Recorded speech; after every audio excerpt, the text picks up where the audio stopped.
Welcome to Three Tiny Questions.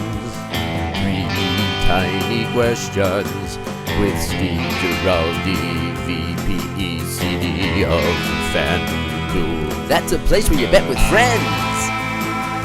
Welcome to Three Tiny Questions, the podcast where we, three tiny partners, ask the leading minds in marketing one question each about brands, trends, culture, or whatever else comes to mind, all in an effort to make the world of advertising just a tiny bit smarter. I'm Mike Rovner, partner at Tiny, an ad agency devoted to making great work with great people, having a great time doing it. And as always, with me are my dear sweet partners, Tom Chrisman and Michael Stupek. Say hi, you tiny schlemiels. Hola. Shalom. Okay, on today's tiny episode, we welcome Steve Giraldi. He's the vice president and executive creative director at Fanduel. Prior to his jump to the client side in 2018, Steve brought his design talents to some fantabulous, or formerly fantabulous, agencies like Arnold, Digitas, and a place that will always be special because it's where we met and worked together on E-Trade, RGA. Fun fact, Steve used to drive a Cadillac, which I personally found both confounding and kind of mysterious. And it's a reason why I love him to this day. Welcome, Steve Giraldi. Pleasure to be here. Thank you for having me. Let's get started. Steve, why don't you tell our audience a bit more about your story, what you're doing now, and how you ended up having to answer three tiny questions here in front of these three guys? Yeah, I'm not quite sure. Lucky is the answer to why I'm here answering three tiny questions. How I ended up here, I guess our current CMO was foolish enough to think a client-side animal should stand up and client-side creative department with no prior experience. And who was I to tell him that he was wrong? But he tricked me into essentially building out what would look, if I shared my org, you would say that is a very, very traditional agency model in construction. But I guess what else would I build if I was left kind of to my own devices? So once we got past can you just make more assets? And then can you make more assets? And then once everybody got what they basically wanted, there was enough room on the dance floor to start considering what I wanted to build, or maybe what I wanted to make, or what maybe I wanted to influence. So, but I joined at a time in 2018 where legalized sports betting was not a thing yet. So I took a little bit of a flyer. I completely forgot that I applied to the job at Fanduel. I actually wanted the job at the Bronx Zoo. I thought working client side at the Bronx Zoo was an elegant fit for me for a lot of reasons that we don't need to get into. And I never even got an interview there. And then on the heels of that, Fanduel recruiter reached out to me and said, would you be interested in talking to Mike Raffensperger, our CMO? And I'm like, I'm sorry, what's a Fanduel? Because I really wasn't a daily fantasy sports player. And then, cut to 6 years later and, legalized sports betting is a thing. And apparently people enjoy betting on sports. And so it's been quite a rocket ride, and it's been the gift and the curse working at a hyper growth company. But it felt like at the time, someone allowing me to sort of experiment with what a creative group or creative system could be on the client side, rather than leaving agency and trying to start my own thing. I said, well, maybe I can get someone to kind of subsidize it. So that was sort of the theory of the case. That's amazing. And I love how you're evolving into what you're becoming. I love that story. Let's delve deeper into that with my first question. Wait, before you do that, I was going to ask him, could he subsidize us? Because we started our own agency without any clients, and that was stupid. You didn't tell us. us. Yeah, you're like, it's way better to walk into a huge budget. I did not realize it wasn't enough staff. Yeah. I've heard stories about trying to steal a client, which generally is a low percentage play from what I understand. Or you can go out there and prospect for clients, which, as you know, that's a whole other bag. So yeah, We're not stealing yet. We didn't pull the old Saatchi 17 move. No, we're not those We're not doing guys. We just want to make cool shit. Yeah. Like this, what we're making right now. Yeah. So I get question 1, don't I? Mhm. All right. It's time for question 1. You ready? Are you ready, Steve? Yeah. We usually put a drum roll here. No, we Well, don't. now we're going Don't to. do that. Okay.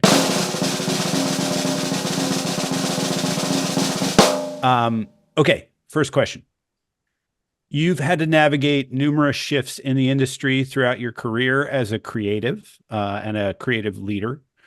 How has your approach to creative leadership evolved along the way, and how do you mentor and lead your creative teams now? That's a great question. I think you have to be adaptable to change. And I just think that will serve you well professionally, and I've found that to serve you well personally. And that is an uncomfortable proposition for most human beings walking the outer crust of the earth. But I think it serves us well.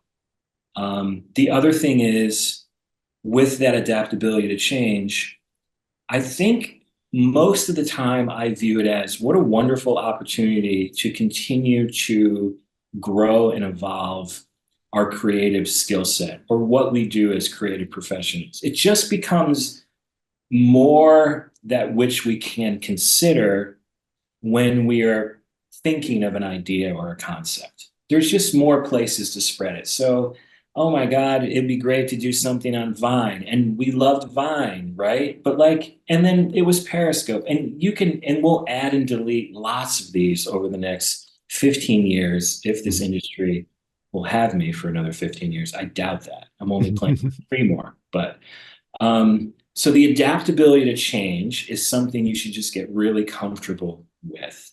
And our group changes like every 18 months, just reacting to our category, reacting to our competitors, and reacting to what the business is asking for. And it just changes. And so you have to turn yourself over to, this is a highly competitive Thunderdome that you're entering into. So are you a competitive animal? I hope that you are. There is a lot of change and dynamism in this job. I hope you're up for that, because when you get good at one thing, you should probably be getting better at 2 other things. And not just on behalf of your client or serving your client, just from your own professional growth. And then the other thing I find never changes, just never changes, is the thing I find that will sustain you is your resilience. Meaning, oh, you don't like that idea? I'll be back in an hour and a half or in a day. Yeah. And never throwing your crayons down or whatever, throwing them out of the pram or whatever you want to say there. The resilience and the confidence in your ability to continually generate ideas based on feedback or your own intuition or whatever, I find that just never changes. And this business gets smaller and smaller the longer that I'm in it. And I remember my first creative director said, hey, listen, don't be an asshole. It's a small business. So the adaptability to change and the resilience that I think a creative professional has to possess, I think, is the longevity. I think. Okay. I want to ask so many more questions, but I only had Stop one. it, Tom. Yeah, seriously. You had 1.5. I only had one, and that's how this game works. All right. It's time for question 2, which I will now sing. It's time for question 2. All right, so you're talking about being good at one thing, but having to be good at other things. Here's a time that you were really just good at one thing and doing it again and again. So 2 years ago, you guys went big at Fanduel on the Super Bowl and the Kick of Destiny. Arguably a simultaneous hit and miss, right? A year later, you decided not just to push in all your chips again with Kick of Destiny 2, but to parody the process of making that, right? For everybody to see that decision get made in the boardroom, right? Breaking the first rule of marketing, never do anything twice. That had to be a controversial decision, or at least make a few people nervous. What was that process like to get there, to go back there? How did that unfold? Yeah. Yeah, it was. I'm usually the one that's like, "Hey guys, let's." It's a little too inside baseball to get a little too self-referential about how ads are made because I don't think people care really, right? Um, it all started with you'd be surprised with what you ask your ad agency to do when you start with, "I don't want an ad." We want to create a moment, and if you need to utilize traditional media to promote and illuminate that moment, so be it. But we don't want to start with the deliverable as a 30-second ad, even though that is what we bought in the Super Bowl. So we kind of, it opens up an entire universe of possibilities when you say we don't want an ad to an ad agency. And guess what? The best ad agencies are like, awesome. Been waiting for you to ask that question, been waiting for that brief.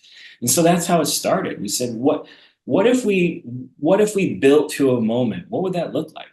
And so that led to, we're going to buy something in the Super Bowl, and the 30-second spot will be the end chapter of this journey that builds over the course of the NFL season. Which, we still had to acquire customers during the NFL on the run up to the Super Bowl. The customers we acquired during the Super Bowl are not going to end up being high valuable customers because they're really casual, right? They're just in for the game and probably dipping out again. But it's a cultural moment on a big stage. And so that's how it started in year one. And of course, it worked. And we always endeavor to break through with what we're doing into sports culture and conversation. That's hard to do. So Kick of Destiny for us was the first time, as for Fanduel, that we actually broke into popular sports culture and conversation, right? Jimmy Kimmel, we're on the Today Show. Gronk is a very likable character, right? It was all somewhat calculated, but we took the ride, which is something that I think I'm really proud of as a brand because a lot of it is very calculated, and we know this about our demographic and that and this in our segmentation, and we have research. I don't know. There's magic in this. Let's take the ride and see how it turns out. And that's what Kick of Destiny 1 was. Kick of Destiny 2 was the exact same thing. It got a little inside just to freshen it up a little bit because we had to mix up our pitches a little bit in year 2. Same outcome, all live for the world to see. We didn't thumb the scale. We were waiting like everybody else to see what his right foot would do or not do. And of course, along the way there, we had Carl Weathers dying, and we had to kind of account for he was part of that narrative, but you wouldn't necessarily link Carl Weathers with Fanduel, as a face. So there was a couple of things we needed to consider, but it's kind of wild when you ask your agency partner to do something that you don't typically ask them to do, and you're rewarded with a very fulfilling meeting. And I think very rewarding kind of end result with Kick of Destiny 1 and 2. Yeah, I love that you went back, and I personally really loved the commercial that preceded the Super Bowl, him busting into the office, into the conference room and having that argument with John Cena. Well, it did get into who are we casting? We do have a female CEO. It was like, right. If you look at our leadership on our website, I don't know if that's even there. And then if you look at who's in the spot, we didn't intend this. You're just casting for the best performance, not for look.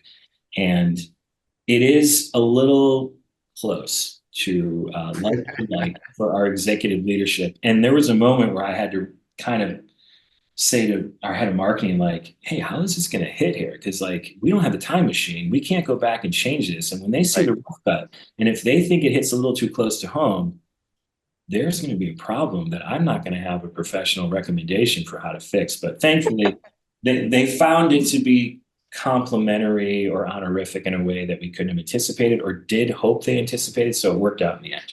So that's perfect segue into my question.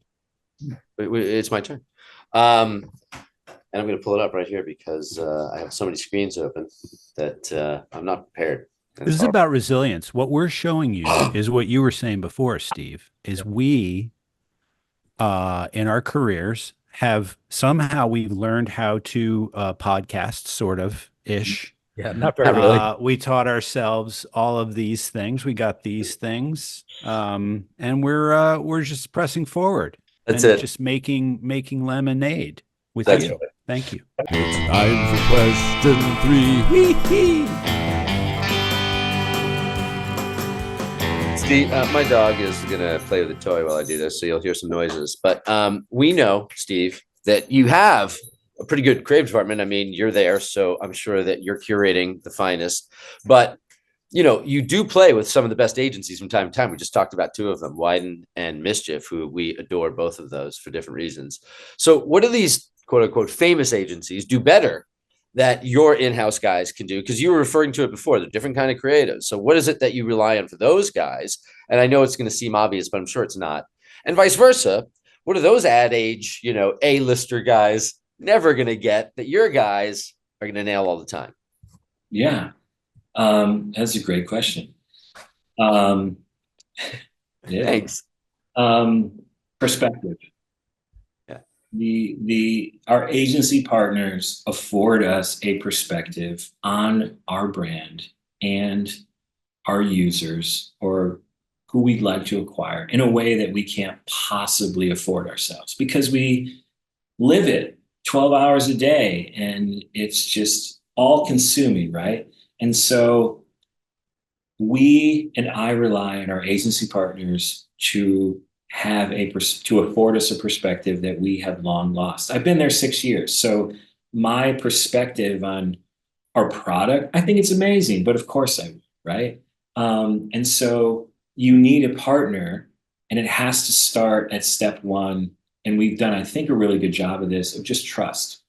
You have to be able to trust that partner right out of the gate. Everybody, good people know good people. Everybody's work is out there on the internet to look at and evaluate. You can have chemistry sessions, and then we just need to get into it. And we need to be able to trust each other, because there's going to be some moments where that's just what it requires, right? And we don't want to get into, was that a good meeting? Was that a bad meeting? It was a good meeting. Okay, let's exhale, and now let's go to a bar. We don't want to get into that, right? This is a longer term proposition that we have with all of our partners. So it's perspective, and if there is trust, they feel comfortable bringing provocations. And I hate even saying that, but like, bring provocations. They bring thinking and perspectives that is uncomfortable to us, or we wouldn't be able to generate ourselves.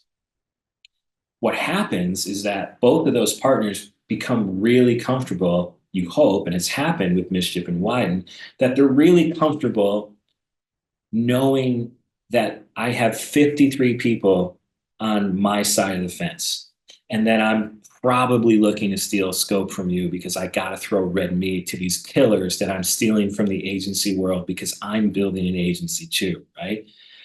But if you get it right, there is a sort of shared mutual interest, and we're all doing the same thing, right? We're not literally embedded together, but all of our KPIs and their performance, they have performance metrics too, and so do we.